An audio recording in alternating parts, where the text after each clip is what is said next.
Meus amigos, fim da invencibilidade do São Paulo Futebol Clube, que não perdia há 8 jogos e acabou perdendo essa partida agora pelo Campeonato Brasileiro contra o Cruzeiro fora de casa. Uma partida equilibrada, se você pegar a média de jogo de posse de bola e tudo mais. O São Paulo começou um pouco melhor o jogo, é verdade, teve uma certa dominância, mas após o gol do Cruzeiro, que foi uma bola parada, uma falta ali na frente da área, onde o Cruzeiro tem um grande batedor de falta, e a bola ainda teve a infelicidade de desviar no Alan Franco, se eu não me engano, enganou o Rafael, e a gente acabou perdendo esse jogo contra o Cruzeiro, quebrando uma invencibilidade do São Paulo, que vinha há 8 jogos sem perder, desde a chegada do Hernan Crespo. Na verdade, teve aquela derrota contra o Flamengo na estreia do Crespo, né?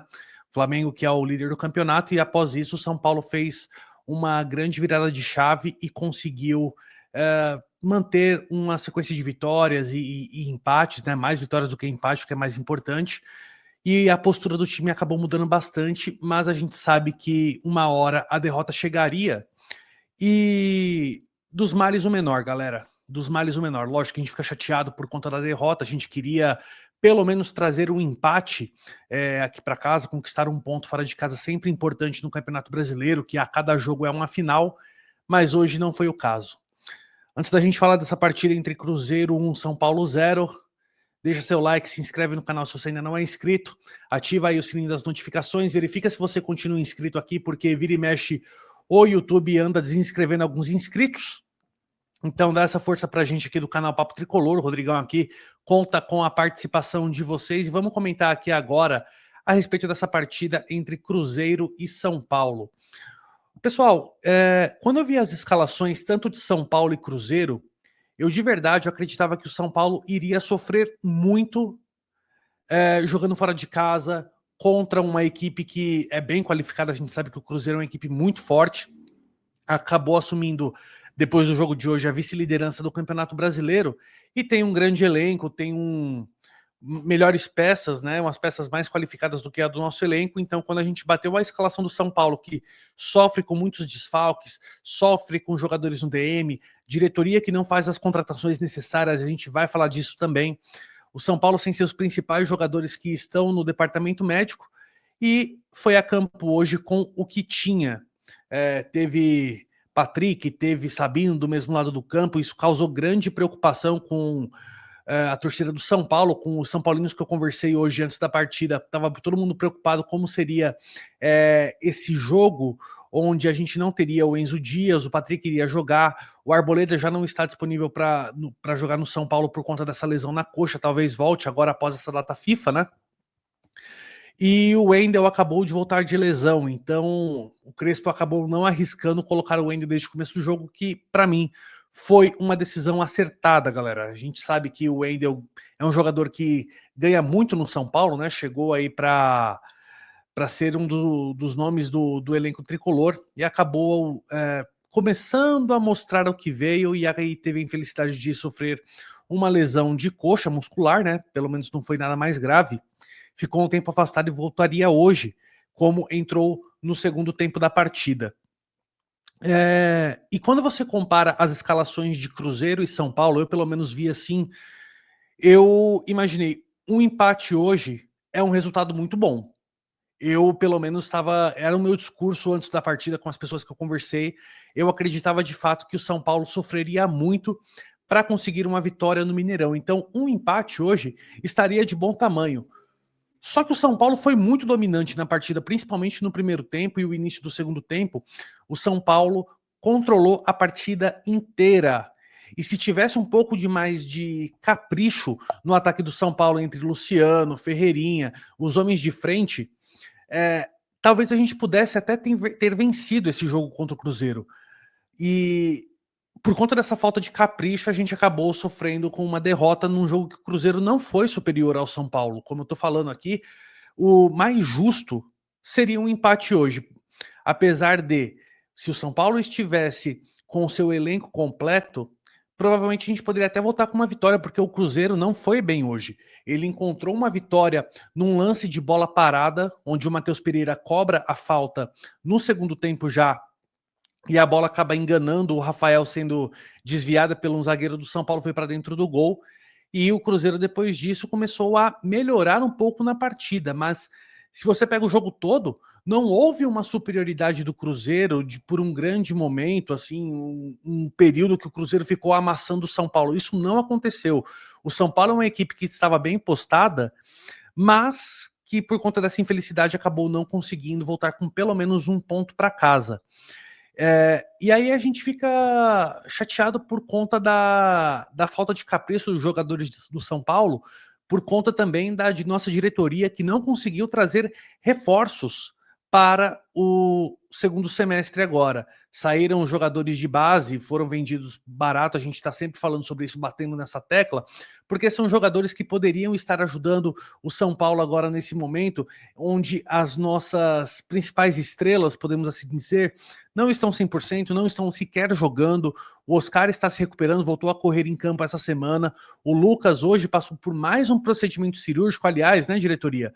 Se tivesse operado lá atrás, como a gente falou, né, mas águas passadas não movem moinhos. O Lucas até postou um vídeo agora nas suas redes sociais falando que está com o joelho zerado agora, depois do procedimento cirúrgico que fez hoje.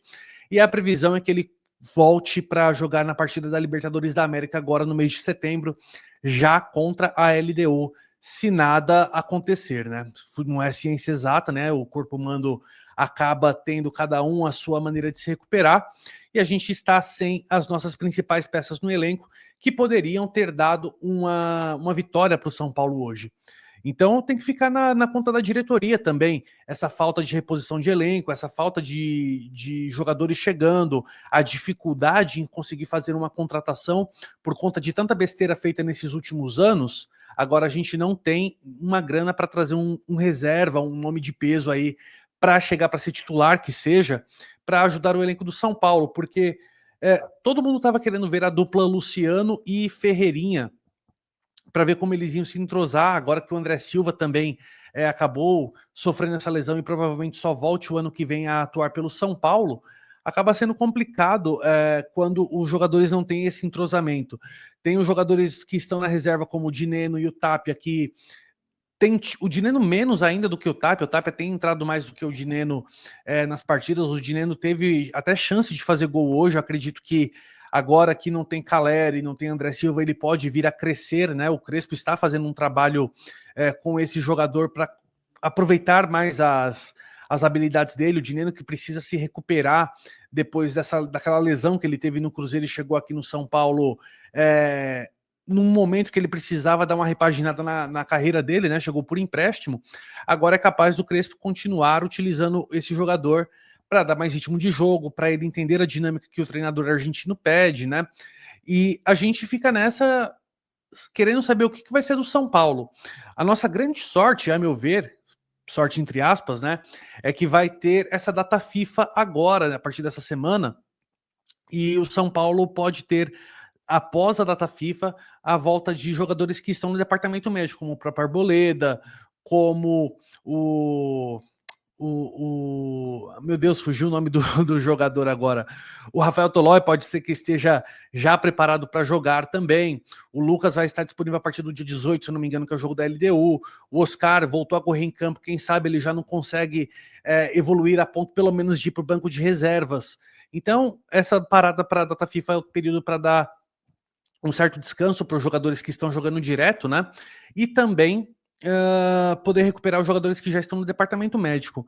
E teve outro fator hoje que acabou prejudicando o jogo do São Paulo, que, a meu ver, a arbitragem foi muito caseira, muito tendenciosa. A gente sabe o quanto é ruim jogar esses jogos que o Daronco é o árbitro, porque ele sempre apita a favor dos donos da casa. É sempre. E contra o São Paulo, parece que ele adora ser caseiro, né? Contra o São Paulo. Eu, pelo menos, não me recordo de uma boa partida que o Daronco tenha feito apitando é, a, quando estava apitando algum jogo do São Paulo. Não consigo me recordar. E é um árbitro que muita gente reclama, né? Todo torcedor, inclusive de outros times, fala que a arbitragem do Daronco é complicada e muito São Paulino até acha que ele acaba prejudicando a gente de uma forma meio que proposital. Então, É mais uma cobrança que a gente tem que fazer na nossa diretoria sobre cadê nossos bastidores fortes, né, diretoria? Cadê a conversa na CBF para escalarem melhores árbitros para as nossas partidas? Será que a gente não tem mais força nem para fazer isso? Eu penso que não, né? Porque sempre colocam os árbitros que são mais meia boca para apitarem nossos jogos. E se não fosse esse trabalho que o Crespo vem fazendo com o time do São Paulo, hoje o resultado poderia ter sido muito pior, porque o Rafael salvou ali, se eu não me engano, no primeiro tempo, uma bola dificílima que o Cruzeiro chutou, e no segundo tempo, duas bolas seguidas ali, que o Rafael, uma defendeu a queima-roupa e conseguiu fazer a segunda defesa no reflexo. O Rafael que vem crescendo muito no time do São Paulo, depois de Rogério Ceni, não tenho medo nenhum em dizer que é nosso melhor goleiro que passou por aqui, e para mim foi o melhor jogador da partida do São Paulo hoje, o goleiro Rafael, mais uma vez. A gente fala, né, que para você ter grandes conquistas, um grande time começa pelo goleiro, né? E o Rafael vem se mostrando aí um goleiro muito seguro. Eu confesso que quando eram outros goleiros, inclusive o próprio Rafael, tempos atrás, quando a bola passava dos zagueiros, eu ficava preocupado com o que o Rafael ia conseguir fazer. Mas hoje em dia eu peguei muita confiança no Rafael, acredito que ele está fazendo um excelente trabalho à frente do gol São Paulino e tem conquistado alguns resultados para a gente, né? A própria classificação da Libertadores saiu graças às defesas do Rafael. O jogo de hoje, se não fosse o Rafael, poderia ter sido até 3-0 para o Cruzeiro, mas não foi o caso. O Rafael tem salvado muito aí a nossa partida, porque olha, ainda bem que não era o Jandrei hoje no gol, né? Ainda bem que o Jandrei foi embora. O Jandrei, inclusive, que foi destaque na partida do Juventude hoje, né? O Juventude ganhou sua primeira partida fora de casa, se eu não me engano, contra o Ceará, e o Jandrei acabou sendo destaque. É um goleiro que não servia para ser jogador de um time do tamanho do São Paulo, né? Acabou se destacando numa equipe como o Juventude, com todo respeito, uma equipe menor. E o São Paulo hoje acaba voltando para casa triste, né? Porque a gente não conseguiu esse empate. E agora vai ter essa parada que a gente vai ficar. Eu ficaria um pouco preocupado do que trazer de conteúdos aqui para o canal, né, para vocês, porque parada de data FIFA, cara, é muito ruim. Eu acho um saco, acho que todo mundo acha a parada FIFA uma porcaria pro futebol, né? Porque a gente fica com saudade de ver nossos times, né? A gente reclama muito do time, mas quando a gente fica sem assistir também, eu pelo menos fico com muita saudade de assistir os jogos do São Paulo. Mas agora vai ter essa parada. O São Paulo volta a campo só no dia 14 agora. Deixa eu pegar aqui, tinha até separado, gente. O São Paulo vai jogar contra o Botafogo dia 14 de setembro, às 5h30 da tarde no Morumbi. E durante a semana, no dia 18, 4 dias depois, já tem o jogo contra a LDU lá na altitude em Quito. Então a gente vai ter um período aí de praticamente 2 semanas para poder trabalhar, corrigir esses erros que vem tendo, recuperar jogadores e quem sabe agora, quando a gente voltar dessa parada, o São Paulo consiga seguir nesse caminho de conquistar vitórias, se classificar na Copa Libertadores da América e se manter ali próximo dos líderes do Campeonato Brasileiro, pelo menos em G6, porque a gente sabe que título no Campeonato Brasileiro esse ano vai ser muito difícil. A própria diretoria já deixou muito claro isso quando fez o planejamento do ano, porque sabia que o São Paulo dificilmente teria condições de ganhar uma competição de pontos corridos, né? Mas a Copa Libertadores está aí e o São Paulo costuma ser muito forte nessa competição, pessoal. Vamos para as notas dos jogadores, pessoal. Olha, o Rafael hoje, para mim, o melhor da partida do São Paulo. Infelizmente tomou um gol que não foi culpa dele, nota 9 para o Rafael. A zaga do São Paulo, Ferrarese, Alan Franco e Sabino fizeram uma partida justa, até eu gostei da partida que eles fizeram, nota 7 para a zaga do São Paulo. Os volantes, hoje foi o Bobadilha e o Pablo Maia. Fizeram uma baita de uma partida, nota 7 para cada um. Rodriguinho, para mim, um outro destaque do São Paulo, nota 9. Tem jogado muita bola o Rodriguinho, quem diria, né? Rogério Ceni lá atrás falou que o Rodriguinho seria um grande jogador e vem se mostrando que a camisa do São Paulo vem ele caindo muito bem. Ele que começou a crescer muito nas mãos do Crespo, né? O Rodriguinho, a cada dia que passa, cada partida do São Paulo, ele se mostra um jogador mais seguro e preparado. Tem jogado muita bola o Rodriguinho. Todos os passes que passaram por ele acertou praticamente todos. Então a nota 9 para o Rodriguinho. E o ataque do São Paulo, que para mim pecou muito hoje, Luciano e Ferreirinha, nota 5 para ambos. O Luciano ainda teve um lance, se eu não me engano, no primeiro tempo, que ele disputou a bola com o Cássio, ainda conseguiu ficar com a bola e acabou não tendo o domínio dela. Pode ser 1-0 para o São Paulo. Esse gol que o Luciano acabou perdendo, tudo bem que foi na falta de reflexo do Luciano ali, ele não conseguiu mandar a bola para dentro do gol, porque se fosse um centroavante, talvez conseguiria, né? Mas não é muito do Luciano ser o centroavante do time. Mas hoje, pelo menos, não foi aquela derrota que você vê um time. Esse time não jogou nada. Não foi o caso, gente. O São Paulo jogou bem hoje e acabou perdendo numa infelicidade, não é mesmo? Bom, pessoal, o vídeo de hoje foi esse. Espero que vocês tenham gostado. Se inscreve no canal se você ainda não é inscrito, deixa seu like.